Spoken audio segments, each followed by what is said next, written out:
Hello, and welcome to the second half of our discussion of Augustine, where last time we picked up with Augustine's views of the individual self and the proper ordering of the individual self.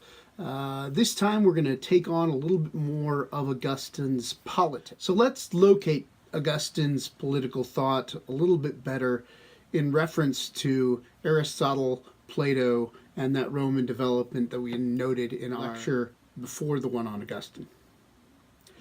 So Augustine's immediate context is the context of a Rome that is falling apart, that's been attacked by the Visigoths, and there are a series of questions around about whether this has come about because the Roman Empire turned to Christianity, or if you're a Christian, about whether God has somehow abandoned you or been defeated in some way. Because so many Christians had come to associate Christianity with the empire underneath the rule of Constantine. So Constantine is the guy up there in the corner. Now, Augustine had actually been one of those who was kind of enthusiastic about Constantine's conversion. And he was a fan of Constantine, and as a matter of fact, kind of bought into a picture where the empire and Christianity were in fact put together in some way, and anticipated that this was a new kind of holy reign that Constantine was carrying out. Now, that was at the time. But when things started to fall apart, Augustine found himself with a set of questions about that, and wanting to answer the questions of others. So he develops the kind of picture that we're going to look at from the latter part of De Civitate Dei, the City of God, which is kind of a deflationary account of politics. One that argues that politics should not be about holiness or pure righteousness, or even achieving the fullness of justice. But in fact, politics will only be about achieving a small amount, protecting some overlapping goods for the people, and keeping things as peaceful and as relatively just as you can. Now, this deflationary account works in Augustine's context because, in part, he's arguing against those who had seen that the empire and Christianity had become overlapped, and who thought that Constantine was a kind of divinely appointed leader, bringing you to the end times when Jesus would come back and establish the kingdom on earth. But it also works as a critique of the kinds of politics that we've seen from Aristotle and Plato. This is because they aimed in their cities to attain as much justice as possible. Plato's, as we saw, was somewhat utopian, with dreams of perfect guardians that would lead the society. Aristotle's was less perfectionist. He accepted multiple different versions of political society, but he still held up a kind of natural hierarchy, and that the true end of humanity is found in some kind of society that they could put together. Augustine's deflationary picture of politics would question each of these, and question whether leaders and the state should have the kind of power that Plato and Aristotle suggested. In order to come up with the deflationary politics that he proposes, Augustine draws upon both the Stoic tradition and the Christian tradition. These in some ways went together, as Christianity, noted in my last lecture, kind of overturned traditional hierarchies and notions about honor, and aimed everyone at a universal God, the one God of Christian monotheism. Stoicism also questioned hierarchies, and it advocated for a new kind of cosmopolitanism, where people would find themselves not primarily identified with particular societies, but might think about themselves as a part of universal humanity, members of the cosmos. Now, we've already seen a little bit of this influence working its way into Augustine's thought. As he talks about the city of God, he thinks about a set of people who are organized around love of God, not love of any particular political community, not owing any particular political community for everything that they have. So Augustine's picture of the city of God overlaps with the Stoic picture of the cosmopolitan person. Augustine simply adds God on, as is typical of him in relation to classical philosophy. So where the Stoics had the cosmopolitan, we might think of Augustine as having theopolitan citizens in the city of God. Citizens whose primary citizenship is not to any city here, but is to the universal city of God. To develop Augustine's thought further, we need to go back into one of those ideas that we found in Augustine's development of the idea of original sin. His belief that there are different periods of history, and that these different periods of history are marked by different relationships of people to each other and to God because of the existence of sin. So if you remember from that last video, we talked about the pre-fall existence of people, the fallen existence of people, and the post-fallen or kingdom-type existence of people. So people in the status of Adam and Eve who could sin or didn't have to sin, the existence of people who are down in the pit of sin, who are trapped under the control of the power of original sin, and people who eventually, at least some of them, make it to the kingdom of God where they're perfected and find themselves perfectly free, but also unable to sin because they know what is good and follow God in all things. Well, Augustine imagines that human politics would actually be different depending upon which period of history you live in. So we can think about pre-fall and kingdom politics as something like Augustine's ideal. If Augustine had a republic similar to that of Plato, he would not have imagined it anything like the politics of this world. Instead, he imagines that human beings are naturally created equal with each other. So human beings, in their natural state, would have been naturally social. They would have had relationships with each other, but they wouldn't have been hierarchical. As Augustine puts it in your reading, human beings were never meant to be in control of other human beings. They were only meant to be in control of less rational animals. So the idea of hierarchy was never God's intention for humanity. It's only something that comes about when things go wrong. This means that human government also doesn't exist in the perfect state of human politics. As a matter of fact, what Augustine imagines for perfect human politics looks a great deal like what Zeno of Citium would have suggested, a kind of equal relation amongst people where all of them cooperate. And in Augustine's system, this is all overseen by God, who is the one authority that renders everyone else equal before God.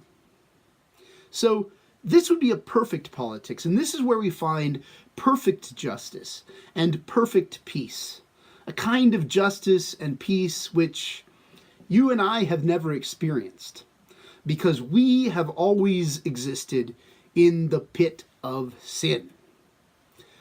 So sin pretty much messes everything up. Whereas in pre-fall and kingdom ethics, people are able to live in equal relationships with each other because they are properly inwardly oriented and are able to take the directions of God because they love God and want to follow God. Sin causes people to lose control of themselves. As we've seen, they try and turn away from God, but their love falls upon finite things, and they lose control of their own appetites, their own will, their own desires. Human beings go a little bit crazy. Now, at this point, they enter into something more like what Aristotle would have recognized as states where they need other people to be in charge of them in order to restrain their own evil passions, their own out-of-control desires. So it's at this point that we get hierarchy, according to Augustine. Hierarchy, people being in charge of other people, was never God's plan, but God allows it, perhaps provides for it, because people out of control in a sinful state would in fact destroy each other and destroy everything else if they were left with some order that would hold them back, that would restrain their passions and channel those passions towards something that might even be a little bit creative. So it's at this point that we get government and politics. And you note how significantly different this is from, say, Aristotle's picture of politics. Aristotle imagines that politics is in fact the highest practice of humanity, that it is the practice in which human beings are most fulfilled. But for Augustine, politics and government are necessary evils. They are good inasmuch as they restrain evil and shape people to be a little bit relatively better, but inevitably participation in politics is also a game that human beings are not meant for. Human beings will find the power of politics attractive and often get carried away by it. Human beings will also expect too much of politics, as they think that maybe this political center, this society, could in fact bring us to fulfillment, could bring us to eudaimonia. He thinks that these are kind of deluded expectations of politics. Augustine also asserts that other forms of hierarchy also come in at this point. So Augustine allows for the existence of slavery on roughly a similar basis to which Aristotle allows it. It's just that Augustine says this is not a natural relationship between people. So whereas Aristotle had said that there are natural slaves, Augustine might say, well, there are unnatural slaves. Because we have fallen into sin, some people have lost control of themselves so much that it's better to put them under the control of other people. Because what would be worse is to lose control of yourself so much that your appetites are just going crazy. Here we can see an overlap again with Stoicism, with that idea of freedom and slavery that is internal. Better to be an external slave and have your appetites restrained than be left to yourself and have no limit on your internal appetites, because that would really be to be a slave. Now, we need to take a special moment and stop to think about Augustine's treatment of women. Because if you've been following Augustine's theology so far and Augustine's political thought, you might think, well, Augustine should actually go along with the Stoics here. Maybe he could go along with Zeno of Citium and suggest that, as a matter of fact, women and men are equal, and it's not entirely clear why sin would affect women and men differently, so they really should be equal in political society as we think about it. Unfortunately, in many ways, Augustine doesn't follow out the direction that his theology and his political thought most naturally might have taken him. Instead, Augustine seems to back himself into the worst forms of Platonic disdain for body and appetite, which he associates with women, and Aristotle's idea of natural hierarchy between the two. As a matter of fact, Augustine deploys exactly the same metaphor that Aristotle had in suggesting that men are more like reason, the mind or the soul, and women are more like the body, which ought to be placed under the reason or the soul. At other times, Augustine even moves close to questioning God, suggesting that women are not actually fit as helpers to men even, suggesting that their only true function might be producing offspring. Now, all of this makes Augustine, again, kind of a jerk when he comes to talking about women. But why? Why didn't Augustine follow the same direction that his theology and philosophy should have taken him? Well, here we get to part of the root of Augustine's own thought, that we have to go back to thinking about sin and the ways that he thought that sin led us to move our will, which is infinite, towards finite things, and that we lose control of it. Augustine in particular had a problem with sex, by which I mean Augustine had no problem with sex, at least when he started out. He was crazy about sex. He loved sex. He thought sex was the greatest thing in the world.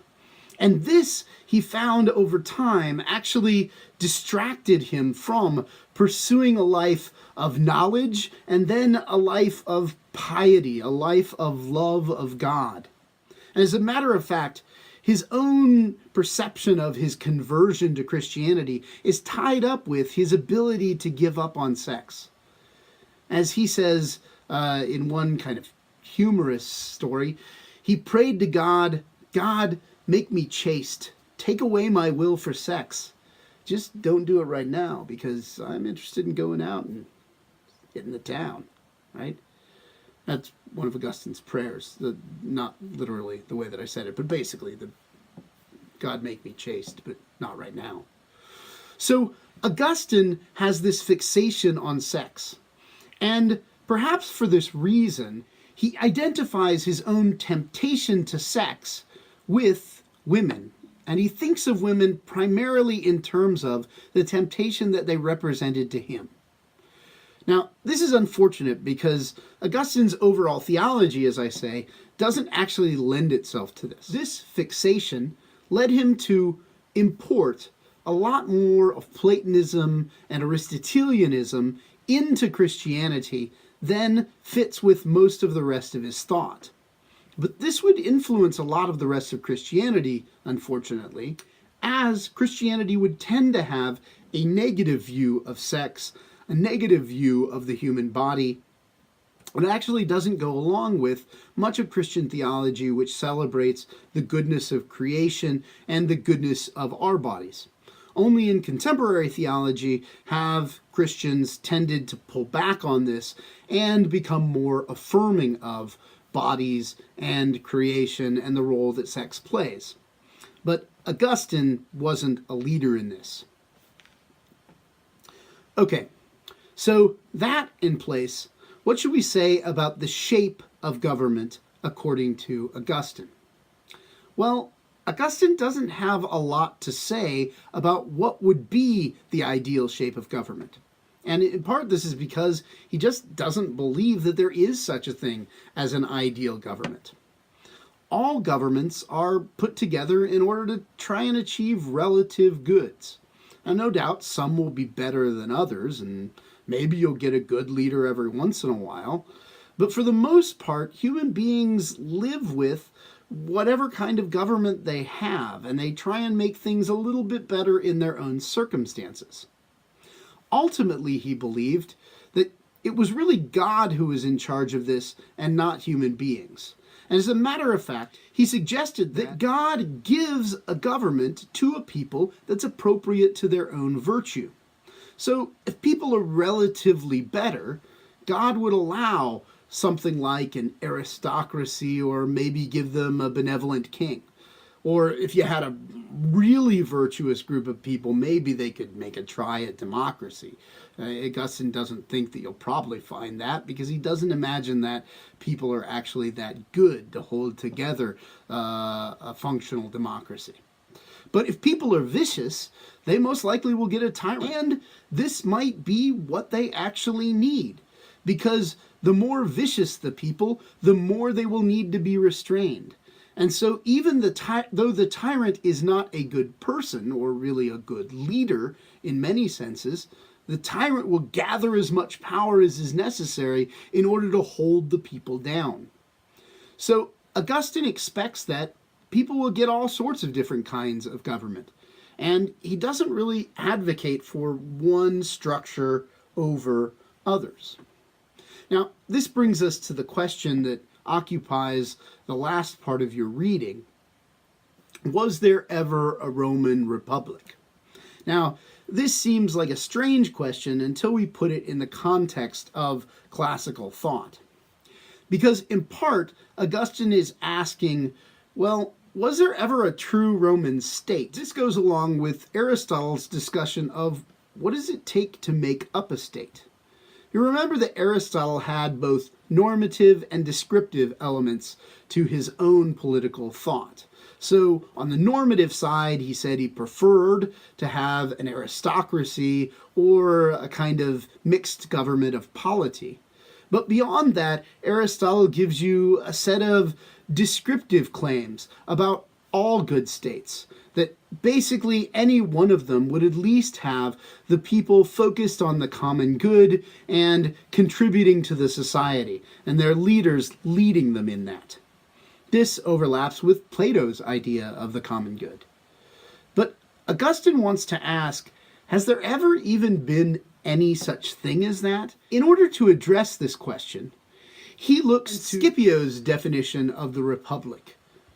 So Scipio, just to give you a little bit of background, is Scipio Africanus. He was an African general in Rome, but that's not really as important as the fact that he shows up in a book by a philosopher named Cicero, titled, well, it's not surprising, The Republic. Okay, so Cicero sat down and he did a similar thing to Plato in imagining a set of dialogues between different people. And he places Scipio as one of those figures in the dialogue. Augustine starts with Roman sources in order to articulate his deflationary political conclusions, because he wants to show that even on the definitions given by a kind of Roman philosopher, Rome doesn't actually stand up to its own goals. So what's Scipio's definition of the state or the republic? Well, Scipio follows a classical line as he's trying to figure out what makes for a state. He says the state is the will of the people, where the people are united by a common sense of right, justice, and a community of interest. So this echoes the idea that everyone in the society is focused towards the common good of the society. Everyone is held together by a common notion of justice. And then he goes further to say that justice is that virtue which assigns to everyone his due. Well, you've heard this before. As a matter of fact, that overlaps with what Plato and Aristotle were saying as well. The idea that justice is that which gives what is due to each member of society and to society itself. So Scipio is basically laying out a classical line of thought as to what you ought to have if you have a good state. Now Augustine says, okay, well, let's look at the Roman state. Did it in fact give what was due to all the different parts of society and all the goods of society? Even before it became an empire, when Julius Caesar took over and centralized power, what you have is something that looks a lot like the kind of state that Aristotle might have pictured. At the top, you had the patricians, who were old, wealthy families of Rome that occupied the top spots in the Senate and were kind of the ruling class. Underneath them were the plebeians, who were also citizens of the empire, although they didn't function as completely in rulership as the patricians.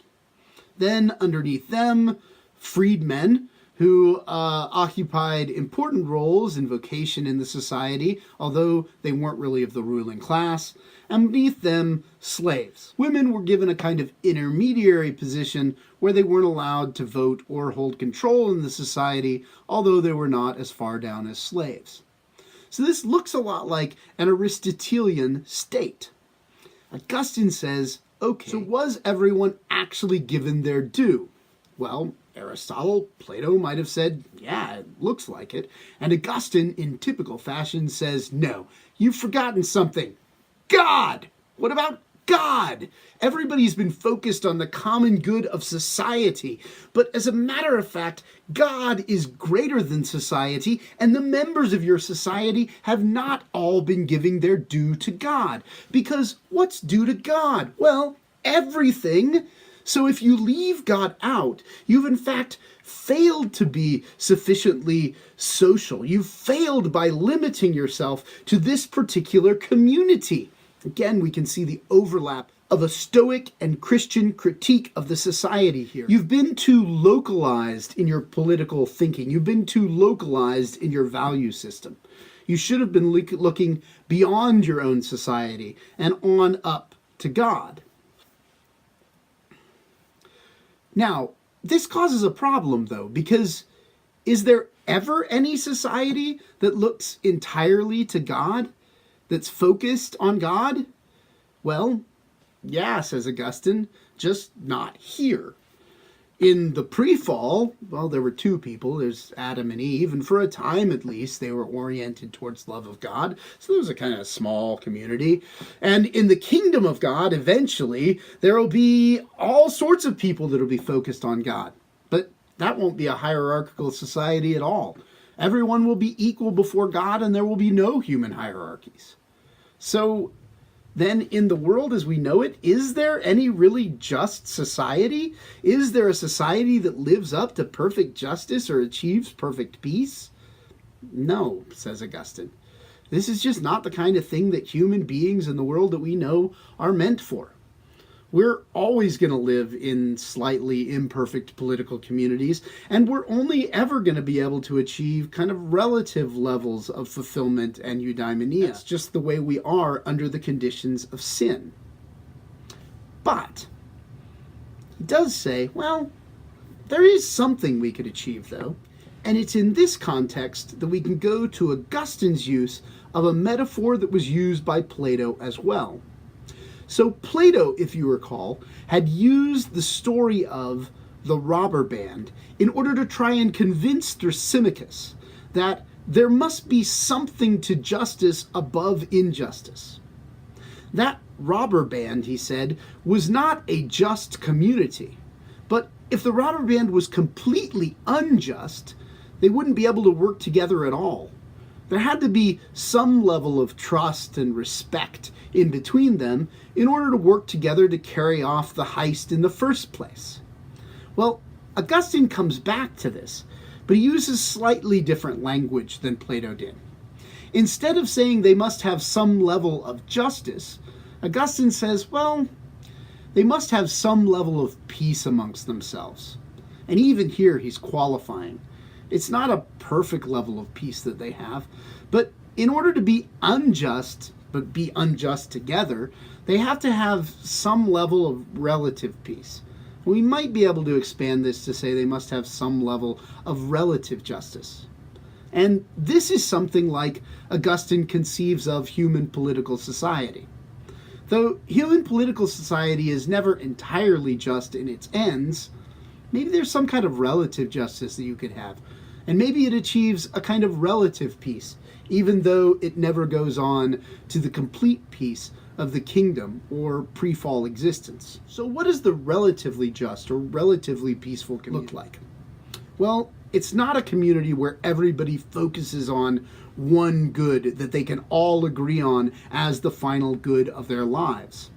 Rather, Augustine seems to suggest that human political societies are always societies amongst people who can't agree on the particular end that they serve. And here we come back to the idea of the two cities. The city of God, which is constituted with people who are shaped by love of God, and the city of humanity, which is composed of people that are focused on themselves, or rather on other goods. Now, what these two groups have to do is figure out how to live together even though they don't agree on their ultimate aims. Well, here Augustine comes up with an account of how the two of them might be able to live together despite disagreeing on so much. Imagine one person who is from the city of God. So that person is oriented towards their love of God. But in order to love God appropriately, they have to use other things. They will value other things appropriately in the light of the fact that other things are created by God and loved by God. So, They'll use pizza to keep themselves going so that they can worship God more completely and they can reach out to other people and try and share the good news of Jesus Christ. And they might enjoy honor, at least in as much as this keeps the political society together and allows people to produce greater goods than they might have outside of that. And certainly they'll love knowledge, because knowledge includes knowledge of God and knowledge of all of God's creation. So although these won't be ultimate ends for them, the person who's a member of the city of God will love these things and use these things as a means of service. Now, what about the person who is a member of the city of humanity? Well, that person either directly loves some of these things or uses these intermediate goods as a means of serving the self. So the other person, even while their ultimate good might be to serve the self, they'll love pizza as a means of serving the self. And they'll love honor because it makes them feel better or makes them look better to the rest of the people around.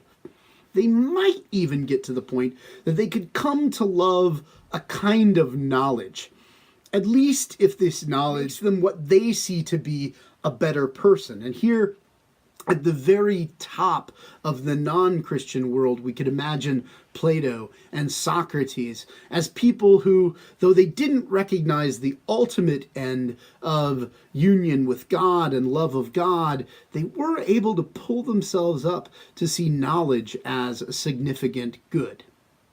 So the trick is that both of these people, though they aim ultimately at different things, they overlap on a set of goods.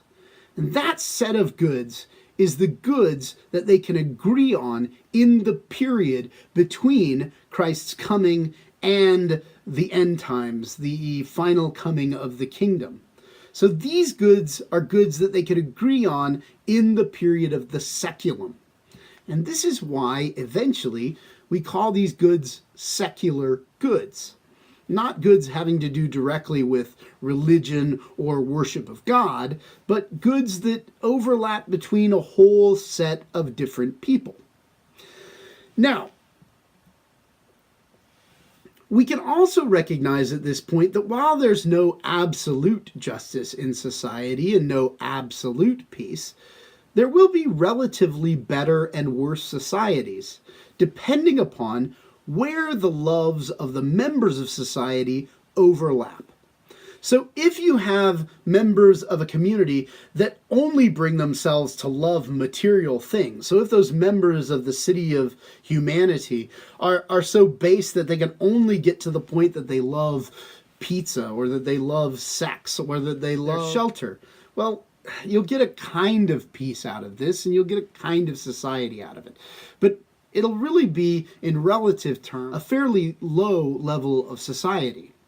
Whereas if you could get some of those members of the city of humanity to look a little bit higher, say towards honor, well, then maybe the people would also try and contribute to the society because they think it makes them look better to other people. And this would raise the level of relative justice in the society. And if you could get a society that actually looked to knowledge and thought that knowledge was in fact an important thing, that might develop systems of universities, say, and appreciate the fact that some people have greater knowledge than other people, well, that would be an even relatively better society. So in one sense, we could say that there are relatively better and worse societies in history, even though none of them even approach the kind of justice that you would find in the kingdom of God or before the fall into sin.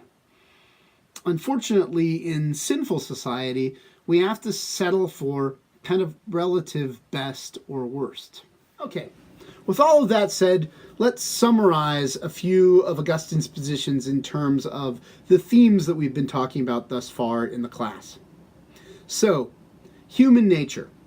Well, here, as will be typical as we go through Augustine, Augustine has a more pessimistic view than those who have come along before him. Though human nature was originally neutral, humans fell into sin, and are now under the power of original sin. They can do no good on their own. You can't train them into it. No human practice or human order will in fact bring them to a state of goodness. So they're ordered by their society only for relative justice and relative peace. We can make people a little bit better, just not bringing them to actual fulfillment at any point. Some will be turned back towards God by God and perfected and taken into the kingdom. But we won't actually know entirely who these people are, and separating them out from the rest of society will have to wait for the coming of the kingdom in the eschaton, the end times. Okay, social or individual. Well, here Augustine's going to represent another kind of mediating position between classical thought and modernity. So humans are ultimately dependent upon God for their existence and their character. So they don't exist as independent individuals, nor are they entirely dependent upon their society for goodness, and certainly not for true goodness. They depend upon God for that. So society can be ordered so as to make people relatively better in terms of aiming at higher finite goods. But in order to turn them towards actual infinite goods in God, you got to depend upon God to do that. People and property. Originally, you can imagine that goods were shared in common. This is the state of things in the Garden of Eden, where God basically provides the goods for Adam and Eve. They don't even have to do that much work. Basically, just reach up to the trees and pull down the fruit that they need. The kind of labor that they're given is given to them as a punishment after they've sinned. But now, members of the city of humanity may be motivated by material goods. Because their wills have turned away from God, they might turn their wills towards these kind of menial goods, which are goods, but the most finite of finite goods. Members of the city of God are motivated by love of God. They may use material goods as means of serving God, but they ought to avoid accumulating more than is needed for this end, and one ought to beware of the temptation by material goods, because you'd never orient your will towards material goods all by themselves. The Christian should only love material goods if that love is refracted through God, so that they're able to appreciate the proper place of material goods. Here, Augustine overlaps a great deal with classical thought, including Aristotle's picture of goods that are used towards particular human ends. Equality or inequality. Again, Augustine's going to take a kind of middle position here. Humans are naturally equal, but after the fall, hierarchy arises to protect people from their own sinful appetites, which drive people a little bit crazy, so other people have to take control. Ultimately, God oversees these hierarchies, and they can be treated as kind of necessary evils or relative goods given what's possible. The shape of government. There is no truly just form of government. Government is itself a necessary evil due to sin, and it can only be relatively just, and ultimately the shape of government is up to God. So Christians are called upon in their immediate lives to make government as good as possible, given wherever they live and what the government is like where they are. But finally, it's a matter that's beyond their pay grade. The purposes of government. Well, in Augustine's deflationary politics, the purposes of government are to oversee the overlapping goods of the seculum. Those goods which are used by the members of the city of God in service to God, and which are either directly appreciated by members of the city of humanity, or used for their own self, their own desires, and will to put together their own lives.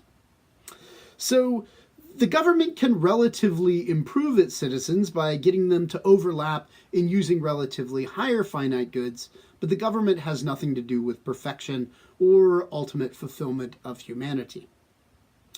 What authorizes leadership? There's no ideal leader but God, in front of whom all people are equal. So humans in history must settle for the relatively good or the least bad leader that they can find. One who will defend the relative goods of the seculum, and ultimately it's really God who secures the position of leadership for whoever is going to be a leader. Now, Augustine's thought can be taken in multiple different directions, and just about everything that comes after Augustine draws upon some part of his thinking. So as we move into the medieval period, we'll see theories of the divine rights of kings, claiming that the king has been placed by God, and so the king's authority is identical to God's. Now, that certainly takes Augustine's thought in a direction that Augustine never filled it out to, although he does believe that, in some sense, the leader is given to the people by God. In modernity, we'll see the idea that people are equal and that governments gain their power and their authority from the people that are members of the society who only decide to hand that over. And that picks up with particular ideas of natural equality, which will come to be very important in our own society. So we can see from Augustine that you can take this in multiple different directions, and in some sense, all of modern political theory and medieval political theory are born from the thought of Augustine as we move forward. So we're going to have fun getting into that as we move on. So the next time, we'll take up some of medieval thought, and then we'll move into the development of modern realism with the thought of Machiavelli. So until next time, signing off.